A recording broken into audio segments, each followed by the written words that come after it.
अस्सलाम वालेकुम दोस्तों। आज इस वीडियो के अंदर हम बात करने वाले हैं why React dot memo is useless most of the time. React dot memo का फ़ायदा क्यों नहीं है मैक्सिमम टाइम आप लोग अगर एप्लीकेशन में यूज़ करते हो। मोस्टली इसको समझा जाता है कि अगर आप रिएक्ट डॉट मेमो यूज़ करेंगे तो मैजिकली आपके सारे के सारे री-रेंडर स्टॉप हो जाएंगे, लेकिन इसका ऐसा पर्पस नहीं है। ये ऐसा ऐसा नहीं करता। इसका मेन पर्पस है कंपैरिजन करना। इसको हम थोड़ा सा डिटेल में देखेंगे, इसके जो मिसकॉन्सेप्शंस हैं या मिसअंडरस्टैंडिंग्स हैं उनको क्लियर करेंगे। सो नंबर वन दोस्तों, I'm making this video in Urdu.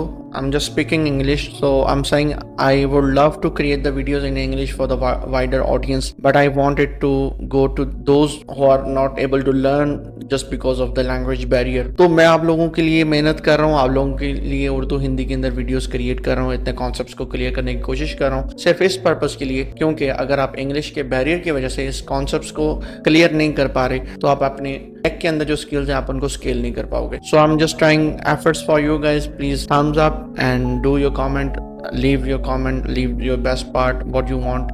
आप क्या चीज चाहते हो बेहतर हो आप कमेंट में बता सकते हो, और कहीं पे मैं अगर इधर उधर फिसल जाऊं इंग्लिश में तो मुझे माफ करना, कोशिश करूंगा मैं उसको रिवर्ट करूं। So guys, react dot memo हम अभी इसके बारे में देखेंगे कि ये क्यों मोस्ट एप्लीकेशंस के अंदर फेलियर का रिजल्ट बनता है, कंसर्न होता है, और इससे परफॉर्मेंस के अंदर कंसर्न्स क्या आते हैं, आपकी ये किन सिचुएशन में हेल्पफुल है, और how to know if it's working, आपको कैसे पता चलेगा अगर ये काम कर रहा है। Let's quickly go before video go above 20 minutes. Okay, so initially this is not, ये कोई नफरत फैलाने के लिए नहीं है रिएक्ट डॉट मेमो के बारे में। दिस इज ओनली टू, ये वीडियो सिर्फ आपके लिए अवेयरनेस के लिए है कि हमें रिएक्ट डॉट मेमो के कॉन्सेप्ट को क्लियरेंस होनी चाहिए, हमें पता होना चाहिए ये कैसे काम करता है। Without understanding we can not take benefit out, हम इसका फायदा नहीं उठा सकते। So react dot memo is a tool, ये एक टूल है आपका परफॉर्मेंस जो है टूल कह लें कि आप जो परफॉर्मेंस टूल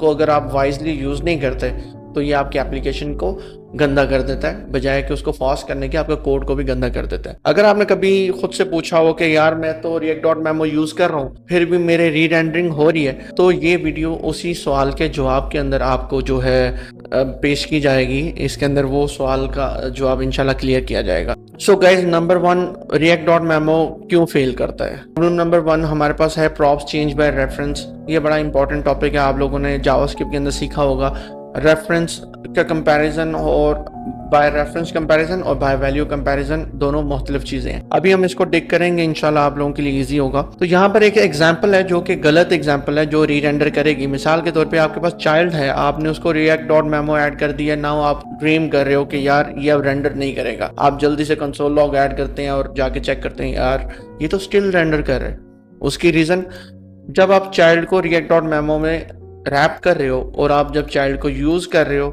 तो आप चाइल्ड को स्टेबल प्रॉप्स नहीं पास कर रहे। चाइल्ड को स्टेबल प्रॉप्स पास करने का मतलब क्या है, जब आप ऑब्जेक्ट पास करते हैं चाइल्ड को किसी प्रॉप के अंदर, तो ये ऑब्जेक्ट जब भी पेरेंट रेंडर होता है ये ऑब्जेक्ट जो है रिएक्ट या जावास्क्रिप्ट इसको रिक्रिएट करता है। जब ऑब्जेक्ट रिक्रिएट होती है इसका रेफरेंस जो इसका रेफरेंस वैल्यू होती है मेमोरी के अंदर वो चेंज हो जाती है। तो होता क्या है कि आपने यहाँ पे चिल्ड्रन को तो मेमोराइज किया हुआ है लेकिन आप उसको ऑब्जेक्ट पास कर रहे हो। Let me just zoom in. तो यहाँ पर आप उसे ऑब्जेक्ट पास कर रहे हो जिसकी वजह से हर रेंडर के ऊपर उसको एक नया रेफरेंस जाता है। किसको? रिएक्ट डॉट मेमो को। रिएक्ट डॉट मेमो के पास एक नया रेफरेंस आता है, वो उसको पिछले रेफरेंस के साथ कंपेयर करता है, वो कहता है ये तो मुख्तलिफ है, तो वो उसकी वजह से वो री रेंडर कर देता है। React dot memo sees a new prop और वो री रेंडर कर देता है। क्यों? Every render creates a new object, her render के अंदर एक नई ऑब्जेक्ट क्रिएट होती है। दो क्या आपके पास कलर सेम है? Let's see it in the demo. Demo में क्या सीन है? लाइव डेमो पे हम क्लिक करते हैं, यहाँ पर हमारे पास वही एक कोड की एग्जाम्पल है। ये चाइल्ड हमारा use memo react dot memo के अंदर कंपोज्ड है और उसके अंदर हम एक ऑब्जेक्ट पास कर रहे हैं। तो यहाँ पे हम पेरेंट को रेंडर करेंगे तो देखते हैं हमारा चाइल्ड रेंडर करता है कि नहीं। हम अपने पेरेंट को रेंडर कर रहे हैं, चाइल्ड रेंडर कर रहा है, हमारा चाइल्ड रेंडर कर रहा है। अब इसको देखने के लिए एक और तरीका भी है, ये भी इंस्पेक्ट टूल के अंदर आप जाएं, आपने प्रोफाइलर पहले रिएक्ट डेव टूल को इंस्टॉल करना है, उसके बाद यहाँ से इसको इनेबल करना है हाईलाइट्स को, और इसको थोड़ा सा साइड पे कर देते हैं और यहाँ पे अब रेंडर करते हैं। अभी आपको नजर आ रहा होगा जो चाइल्ड है, जिसके अंदर ये वाला चाइल्ड, बेसिकली ये वाला चाइल्ड, इसके अंदर इसके इर्द गिर्द एक लाइन आ रही है। ये हाईलाइट हमें बताता है कि रिएक्ट एप्लीकेशन के अंदर कौन कौन सा कंपोनेंट री रेंडर कर रहा है। दूसरे जो री रेंडर कर रहे हैं हो रहे हैं, प्लीज उनको इग्नोर कर दें, just focus on this one. जब आप इस पे पेरेंट को री रेंडर करेंगे तो आपका चिल्ड्रन री रेंडर होता है। क्यों ये री रेंडर हो रहा है? पहले हमने बताया कि चाइल्ड तो हमारा यूज रिएक्ट डॉट मेमो के अंदर कंपोज है, लेकिन हमारा यहाँ पे कंपैरिजन फेल हो रहा है। हर रेंडर पे रिएक्ट डॉट मेमो को लगता है कि प्रॉप चेंज हुआ है। Let's pass it as a string. अगर हम इसे स्ट्रिंग पास करते हैं, अब क्या होगा? देखें, ये प्रिमिटिव वैल्यूज है। स्ट्रिंग जो अरे और ऑब्जेक्ट्स है वो प्रिमिटिव वैल्यूज नहीं है, ठीक है। अगर मैं स्ट्रिंग को पास कर रहा हूँ कलर के अंदर, तो अब क्या होना चाहिए? अब मैं रेंडर करूंगा तो ये रेंडर करेगा कि नहीं, आपको नहीं पता, लेकिन हम ट्राई कर लेते हैं। ये रेंडर नहीं करेगा। अब आप देख सकते हैं मैं कितनी दफा क्लिक कर रहा हूँ, दूसरे कंपोनेंट्स मेरे रेंडर करें, लेकिन वो चाइल्ड रेंडर नहीं कर रहा, क्योंकि ये स्ट्रिंग था। स्ट्रिंग की वजह से उसने उसको रेंडर नहीं किया। यहाँ पे अगर मैं इसे ऑब्जेक्ट पास करके अब इसे क्योंकि ऑब्जेक्ट रिक्रिएट होता है तो वो रेंडर करता है, ये तो हमें समझ आ गया। अब हम इसका सोल्यूशन क्या है? अब हमने इसको यूज मेमो के अंदर रैप करना है इस ऑब्जेक्ट। अगर आप ऐसे भी करते हो जैसे कॉन्स थीम, और अगर आप ऐसे भी करते हैं, आपके जहन में क्वेश्चन आ रहा होगा कि अगर आप इसको इस तरह करके यहाँ पे थीम पास कर देते हैं तो दोस्त ये फिर रेंडर करेगा। क्यों करेगा? क्योंकि यहाँ पर ऑब्जेक्ट अगेन दोबारा न्यू रेफरेंस क्रिएट कर रही है हर रेंडर के ऊपर, तो वो न्यू रेफरेंस ही उधर जा रहा है, तो ये फिर रेंडर करेगा।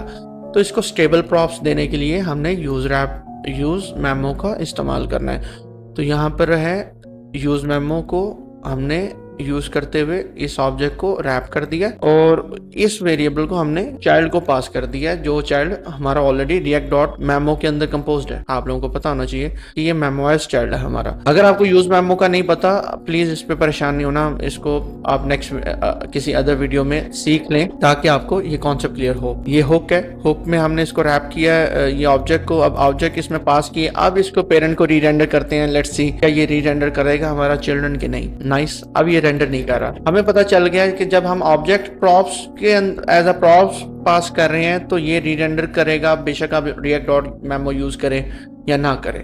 Okay, I hope it makes sense. Now let's go to the next slide. Next problem हमारे पास क्या है? Function as a props. यहाँ पर आपका चिल्ड्रन है, अगेन आपने रिएक्ट डॉट मेमो के अंदर रखा हुआ है, जो कि अच्छी चीज है, होनी चाहिए। फर्स्ट स्टेप यही है। सेकेंड स्टेप है आपके पास स्टेबल प्रॉप्स। यहाँ पर ऑन क्लिक के अंदर आप जो फंक्शन पास कर रहे हैं ये एरो फंक्शन है। नॉर्मली रिएक्ट के अंदर जो फंक्शन, जावास्क्रिप्ट के अंदर जो फंक्शंस हैं वो ऑब्जेक्ट ट्रीट होते हैं। तो जो आपकी एरो फंक्शन है, हर रेंडर के ऊपर, हर पेरेंट के रेंडर के ऊपर एरो फंक्शन रिक्रिएट होगा, उसको न्यू रेफरेंस वैल्यू जाएगी चिल्ड्रन के अंदर, और वो चाइल्ड उसका जब द रिएक्ट डॉट मेमो जब उसका कंपैरिजन करेगा, उसको लगेगा प्रॉप चेंज हो गया, तो वो री रेंडर करता रहेगा। Let's see it in the demo. So in the demo we have a problem function as a props, we have the parent, और this is the code।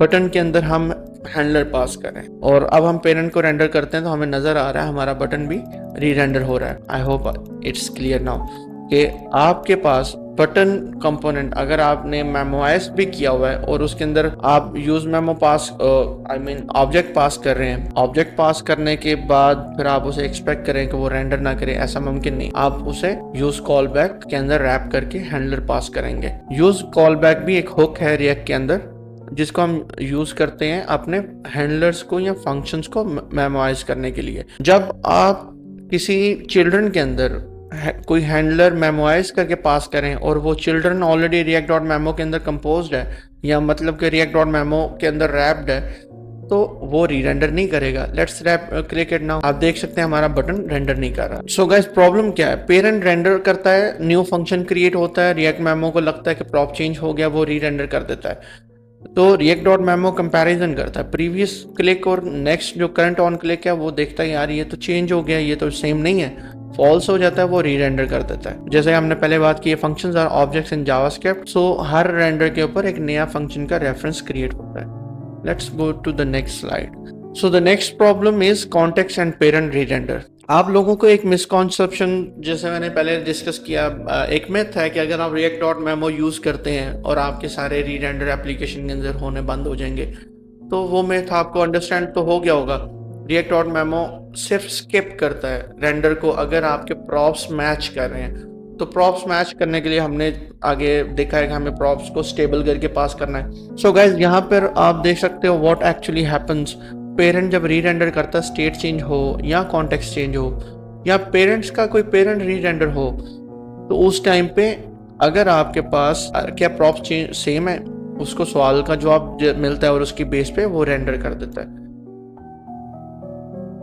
Critical point यहाँ पर क्या है? क्रिटिकल पॉइंट यहाँ पर क्या है हमारे पास? क्रिटिकल पॉइंट ये है कि ऑलरेडी सेम चीज बार बार रिपीट कर रहे हूँ ताकि आपके अंदर चीज अब्जॉर्ब हो जाए। इतनी दफा आप सुने आपके अंदर अब्जॉर्ब हो जाए। React dot memo does not prevent renders, it only skips them.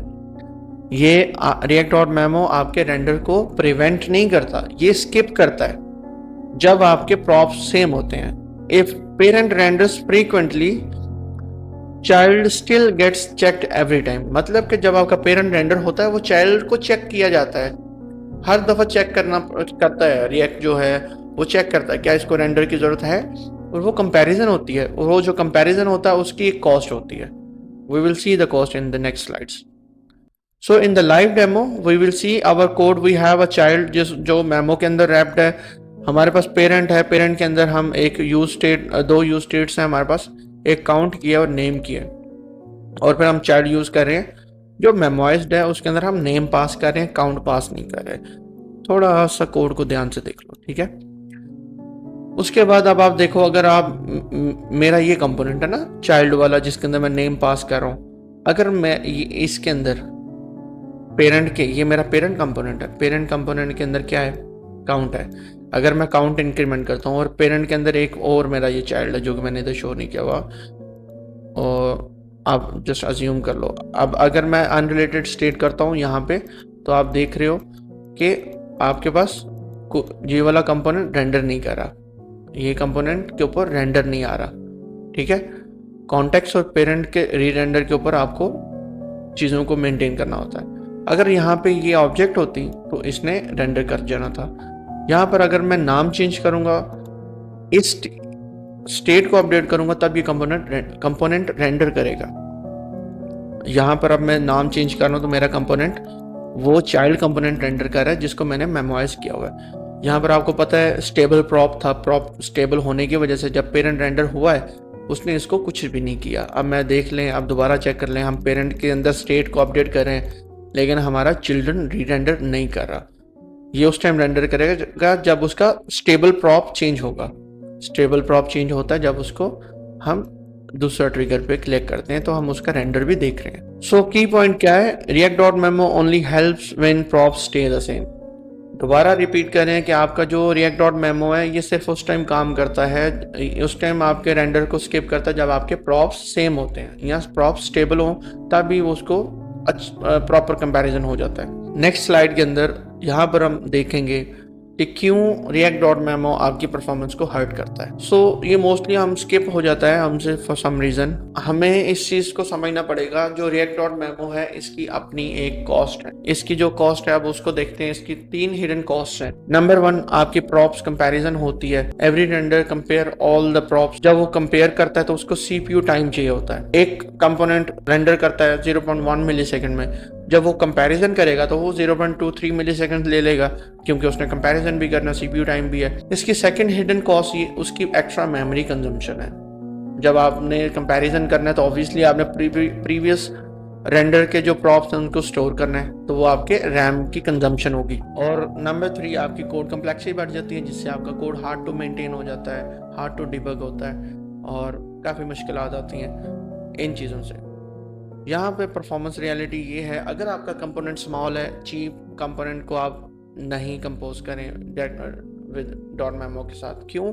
जो स्मॉल कंपोनेंट है वो आपका अगर 0.1 मिलीसेकंड लेगा रेंडर करने में, तो डॉट मेमो यूज़ करने के बाद ये सारी हिडन कॉस्ट की वजह से उसकी कंपैरिजन, उसकी थोड़ा सा उसका जो है रेंडरिंग टाइम बढ़ जाएगा, थोड़ा स्लो हो जाएगा विद रिएक्ट डॉट मेमो के साथ। यहाँ पे की इनसाइट क्या है हमारे पास, जो रिएक्ट है एक अच्छे डेवलपर्स इसको बैक कर रहे हैं और ये बड़ी ऑप्टिमाइज्ड है आपके री रेंडरिंग के लिए। आपकी री रेंडरिंग जो है काफ़ी फास्ट है ऑप्टिमाइज होने की वजह से। तो रिएक्ट जो है आपकी मेमोराइजेशन के हिसाब से ऑप्टिमाइज नहीं है उस तरह। अगर आप हर जगह पे उसको मेमोराइज करेंगे, इसमें प्रॉप्स कंपैरिजन, एक्स्ट्रा मेमोरी और कोड कम्प्लेक्सिटी, ये सारे रिएक्ट इन चीज़ों को अभी प्रॉपर टैकल नहीं कर रहा। होप कुछ ना कुछ इसकी नई चेंजेस आए, अपडेट लेटेस्ट अपडेट्स में कुछ ना कुछ हो, लेकिन अभी तक रिएक्ट जो है मोस्टली अपने फोकस कर रहा है किस पे, ये फोकस कर रहा है आपके उसके जो प्राइमरी काम है। प्राइमरी काम उसका क्या है, उसका प्राइमरी काम है कि वो रेंडरिंग को फास्ट करे, रेंडरिंग को ऑप्टिमाइज करे। अगर आपका कंपोनेंट स्मॉल है, छोटा है, चीप है और उसमें कोई हैवी कंपटीशन नहीं है, तो उसको मेमोराइज नहीं करे। मेमोराइज करने की वजह से कंपोनेंट बजाय तेज होने के स्लो हो जाएगा। सो दोस्तों, व्हेन react.memo एक्चुअली वर्क्स, ये एक फाइनल एग्जांपल है जिसके अंदर हम एक इस पिछले जितने पैटर्न्स पढ़े हैं उनको रिपीट करेंगे और फाइनल अंडरस्टैंडिंग लेंगे। अगर कोई आपकी कोई ऐसी चीज स्किप हो गई है, hopefully I will try to answer it here. So this is the one of the correct use case. आपका कंपोनेंट बड़ा हो, आपके पास एक्सपेंसिव रेंडर है और आपके प्रॉप्स स्टेबल है। स्टेबल प्रॉप्स को भी हम यहाँ पे दोबारा समझेंगे, आपका टेस्ट भी लेंगे। सो यहाँ पर फर्स्ट कंपोनेंट है आपका लिस्ट कंपोनेंट। लिस्ट कंपोनेंट को हम react.memo के अंदर पुट कर रहे हैं। हमें क्लियर हो गया हमारा लिस्ट कंपोनेंट मेमोराइज्ड कंपोनेंट। अब उस कंपोनेंट को हम पेरेंट कंपोनेंट के अंदर यूज करेंगे। पेरेंट कंपोनेंट क्या हमारा, पेरेंट कंपोनेंट के अंदर हमने स्टेबल प्रॉप्स पास किए। स्टेबल प्रॉप्स क्या पास किए, हमने जो आइटम पास किया है, आइटम को हम अरे भी पास कर सकते थे, इस तरह स्प्रेड कर सकते थे। ओके, मैंने न्यू कीबोर्ड पे मेरा भी हाथ एडजस्ट नहीं है। सो आइटम के अंदर अगर आप इसको अरे पास करते हैं तो ये ऑब्जेक्ट ट्रीट होगी, ये स्टेबल नहीं होगा। तो यहाँ पर क्या है, हमारे पास पेरेंट के अंदर आइटम लिस्ट यूज हो रहा है और जो आइटम हम प्रॉप पास कर रहे हैं उसके अंदर स्टेबल प्रॉप पास कर रहे हैं। क्या पास कर रहे हैं, स्टेबल प्रॉप। आप मेरे साथ रिपीट कर सकते हो, हम उसके अंदर स्टेबल प्रॉप पास कर रहे हैं। स्टेबल प्रॉप क्यों है ये, क्योंकि हम इसको यूज मेमो में पुट कर रहे हैं। अब यूज मेमो के अंदर ये फैच डाटा कर रहे हैं, ये किसी फाइल से कर रहे हैं, कहीं से भी क्वेरी कर रहे हैं, व्हाटएवर। ये चीज अब रहेगी जब तक इसकी डिपेंडेंसी चेंज नहीं होगी, ये रीरन नहीं होगा, इसलिए ये स्टेबल है। जब पेरेंट रीरेंडर होगा, लिस्ट रीरेंडर नहीं होगी। Let's save the time and go to the demo. Okay, before demo यहाँ पे हम देख लेते हैं कंपोनेंट व्हाई दिस वर्क्स। नहीं, इसको डेमो के बाद आते हैं। सो दोस्तों, यहाँ पर जो कोड है हमारे पास, अगेन ये लिस्ट कोड है। लिस्ट कोड को हम जानते हैं कि हमने डॉट मेमो के अंदर कंपोज किया हुआ है, रैप किया हुआ है। ये मेमोराइज कंपोनेंट है, ये पेरेंट कंपोनेंट के अंदर हम लिस्ट कंपोनेंट को यूज कर रहे हैं। तो आपको पता है कि ये अभी हम स्टेबल प्रॉप्स नहीं है लिस्ट को, जिसकी वजह से जब मैं पेरेंट रीरेंडर करूंगा तो मेरे पास चिल्ड्रन भी रीरेंडर होगा। तो हाईलाइट देखने के लिए मुझे डेव टूल ओपन करना पड़ेगा और उसको ओपन करने के लिए मैंने कर दिया जो भी करना था। अच्छा, पेरेंट रीरेंडर पे क्लिक करते हैं तो अब आप देखेंगे लिस्ट के ऊपर रेंडरिंग की हाईलाइट हो रही है। ये जो रेंडरिंग की हाईलाइट है हमें बता रहा है कि जब मैं पेरेंट रीरेंडर कर रहा हूँ तो मेरा लिस्ट भी रीरेंडर हो रहा है। ओके, क्यों हो रहा है जबकि हमारे पास ऑलरेडी हमारा लिस्ट जो है वो मेमो है, मेमो के अंदर रैप्ड है। तो ये क्यों रेंडर कर रहा है? हमने जैसे पहले डिस्कस किया था, डॉट मेमो का उस टाइम फायदा है जब आपके प्रॉप स्टेबल होंगे। प्रॉप स्टेबल यहाँ पर नहीं है। Let's stable this prop. हम यूज मेमो को यूज करेंगे, डाटा को उसके अंदर पुट करेंगे और आइटम को पास कर देंगे। Now here is question test. Just look at this code. ये आपके लिए टेस्ट है, 5 सेकंड सोचना आपने। ये आपका कंपोनेंट है जो ऑलरेडी मेमो के अंदर है, आइटम हमने स्टेबल कर लिया है। ये हमारा चाइल्ड कंपोनेंट है, उसके अंदर हम स्टेबल आइटम पास कर रहे हैं। अब अगर हम पेरेंट को रीरेंडर करें तो क्या हमारी लिस्ट रीरेंडर होगी? Just think about it for the 5 seconds. 5 second के लिए सोचें इसके बारे में। अगर हम पेरेंट को री-रेंडर करें, क्या लिस्ट हमारी री-रेंडर होगी? Let me just zoom in. ये कोड देखो गौर से। लिस्ट कंपोनेंट हमारा ऑलरेडी मेमोइज्ड है, उसके अंदर हम आइटम पास कर रहे हैं, क्या करके? यूज मेमो के अंदर कंपोज करके हम उसे पास कर रहे हैं, स्टेबल प्रॉप पास कर रहे हैं। तो अब आप बताएं क्या ये लिस्ट रेंडर करेगी? Let's test it now. अरे यार ये तो फिर रेंडर कर रही है, उसकी क्या रीजन है? अगर आप लोगों को रीजन ऑलरेडी पता चल चुकी है, well done, you did a good job. यहां पर हमारे पास एक प्रॉप नहीं है, दो प्रॉप्स हैं। एक प्रॉप को हमने स्टेबल कर लिया, दूसरे को हमने स्टेबल नहीं किया, दूसरे को भी तो हमने स्टेबल करना था। अब दूसरा हमारा हैंडलर है, हैंडलर को हम यूज मेमो में नहीं रखते। यूज मेमो में आपकी कंप्यूटेड वैल्यूज होती हैं, या आप यूज मेमो यूज को कॉल बैक को आप अलग से सर्च करके अंडरस्टैंड कीजिएगा। तो यहाँ पर आपने क्या करना है, इसको यूज कॉल बैक में कंपोज करना है और उसका जो है वो हैंडलर पास करना है। अब यहाँ पर हमारे पास दोनों स्टेबल प्रॉप्स हैं।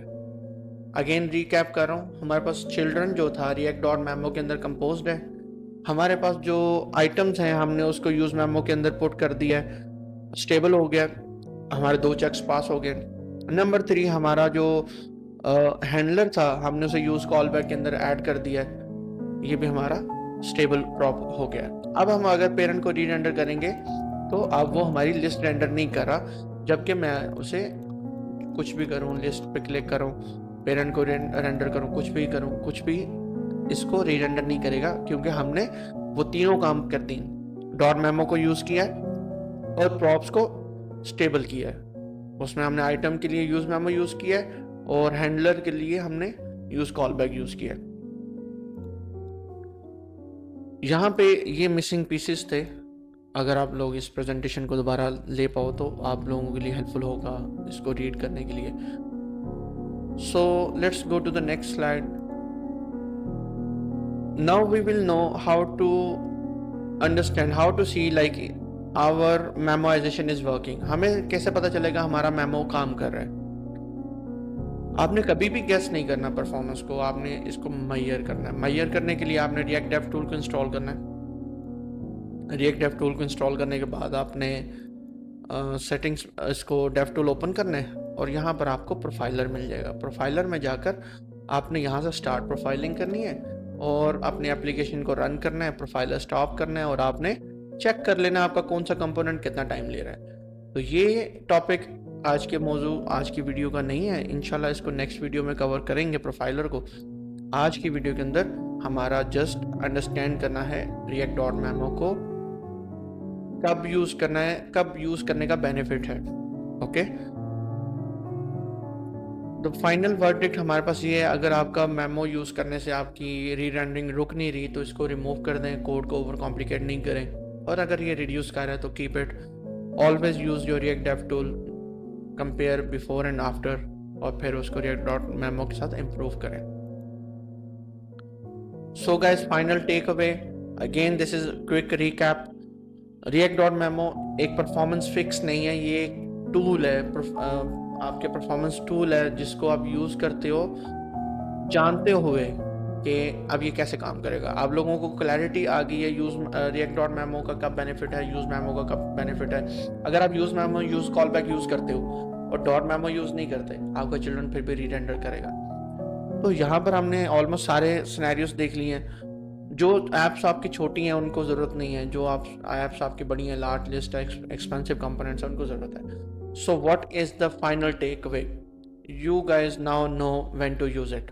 ओके, आपको पता है इस डॉट मेमो को आपने कब यूज करना है। अगर आप लोग यहाँ तक समझ पाए हो, क्लैप फॉर योरसेल्फ, आप लोगों ने एक अचीवमेंट कर ली है, जो कि नॉलेज गैप से मैं खुद नहीं कर पा रहा था। इंग्लिश के अंदर रिसोर्सेज में मैं अंडरस्टैंड नहीं कर पा रहा था in my early days. So quick rule, यहाँ पर अगेन आप इसका स्क्रीनशॉट लेना चाहते हो ले लो। Use with large expensive components, combine with use memo, use call back, always measure, never guess. Okay, और अपने स्मॉल और छोटे चीप कंपोनेंट पे इसको यूज नहीं करो, इसको विदाउट स्टेबल प्रॉप्स यूज नहीं करो, स्टेबल प्रॉप्स मतलब कि इनको यूज़ करके अपने प्रॉप्स को स्टेबल करना है आपने। उसके बाद आपने क्या करना है, जो है जस्ट इन केस वाला सिनेरियो नहीं लगाना कि यार मैं इसको यूज़ मेमो में रख दूं, इसको यूज़ कॉल बैक में रख दूं, just in case. No, not don't do that. ऐसा ये आपका काम नहीं करेगा, कोड गंदा करेगा। Remember, most of the time React dot memo does nothing, use it wisely. Thank you so much guys. Video थोड़ी लंबी हो गई है, होपफुली आप लोग इससे कुछ सीखा होगा, इंजॉय किया होगा। कोई चीज़ आपको अच्छी लगी है प्लीज़ बताएं, कोई चीज़ बुरी लगी है कमेंट में बताएं, लाइक करें। और मैं जो चीज़ बुरी लगी है डेफिनेटली उसको इम्प्रूव करूँगा नेक्स्ट वीडियो में। और आप लोग अपनी मर्जी का टॉपिक पे कमेंट कर सकते हो ताकि उन टॉपिक्स को भी क्विकली कवर किया जा सके। और this is we'll talk in the next video. Thank you so much for watching again. See you in the next video. Have a nice day. Have a nice time until then.